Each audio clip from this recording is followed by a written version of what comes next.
Hello everyone. I hope you all are doing well today. And today we are going to discuss yet another very interesting topic related to communication, how you can better communicate in your professional setup. And the topic that we are going to discuss today is communicating with a know-it-all.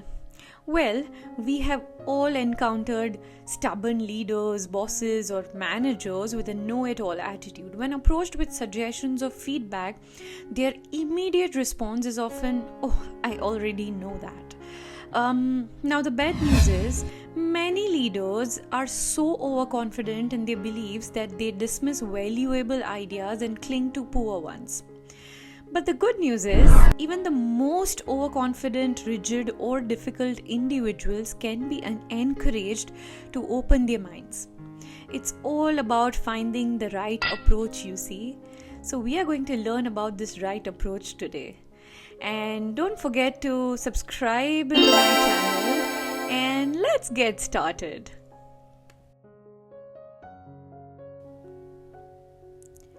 Now, the first barrier to changing someone's view is their arrogance. Now, we have all encountered leaders who are overconfident, super overconfident, and they don't know what they don't know. But if we call out their ignorance directly, they may use some defense mechanism in terms of communication. They may get defensive in some or the other ways. Now, a better approach is to let them recognize the gaps in their own understanding. In a series of experiments, psychologists asked Yale students to rate their knowledge of how everyday objects such as television and toilets work. The students were supremely confident in their knowledge until they were asked to write out their explanations step by step. As they struggled to articulate how a TV transmits a picture and how a toilet flushes, their overconfidence melted away. They suddenly realized how little they understood. Trying to explain something complex can be definitely a very humbling experience. Now let's understand more through a story, an anecdote from the life of Steve Jobs. Who doesn't know Steve Jobs, right? Wendell Weeks is the CEO of Corning, which makes the glass for iPhone. The relationship began when Jobs reached out to him, frustrated that the plastic face of the iPhone prototype kept getting scratched. Jobs wanted strong glass to cover the display, but his team at Apple had sampled some of Corning's glass and found it too fragile. Weeks explained that he could think of 3 ways to develop something better. "I don't know that I'd make the glass for you," he told Jobs, "but I'd be very happy to talk with any member of your team who are technical enough to talk this thing through." Jobs responded, "I am technical enough." When Weeks flew out to Cupertino, Jobs tried to tell him how to make the glass. Instead of arguing, Weeks let him explain the way his preferred method would work. As Jobs started talking, it became clear to both of them that he didn't fully understand how to design glass that wouldn't shatter. Now that was the opening Weeks needed. He walked to a whiteboard and said, "Let me teach you some science, and then we can have a great conversation." Jobs agreed, and Weeks eventually sketched out the glass composition, complete with molecules in sodium and potassium ion exchanges.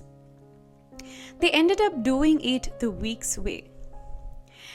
The day the iPhone launched, Weeks received a message from Jobs that's now framed in his office. "We couldn't have done it without you." Almost every leader has studied the genius of Jobs, Steve Jobs, but surprisingly few have studied the genius of those who managed to influence him. The legend of Steve Jobs is that he transformed our lives with the strength of his convictions. The key to his greatness, the story goes, was his ability to bend the world to his vision. But the reality is that much of Apple's success came from his teams pushing him to rethink his positions. If Jobs hadn't surrounded himself with people who knew how to change his mind, he might have not changed the world. The growing body of evidence shows that personality traits aren't necessarily consistent from one situation to the next. Think of the dominant manager who is occasionally submissive, the hyper-competitive colleague who sporadically becomes cooperative, or the chronic procrastinator who finishes some projects early. Every leader has an if-then profile, a pattern of responding to particular scenarios in a certain ways. If the dominant manager is interacting with a superior, then she becomes submissive. If the competitive colleague is dealing with an important client, then he shifts into a cooperative mode. If the procrastinator has a crucial deadline coming up, then they get their act together. Now, computer code is a string of if-then commands. Humans are a lot messier. But we too have predictable if-then responses. Even the most rigid people flex at times, and even the most open-minded have moments when they shut down. So if you want to reason with people who seem unreasonable, pay attention to instances when they or others like them change their minds. So that's it for today's video. I hope you got some insights out of how to communicate with a know-it-all personality, and I hope this helps to better communicate with such personalities in your professional life in a very fruitful manner. So stay tuned for many more interesting articles, stories, models, case studies, and my thoughts related to management. I'll see you next week.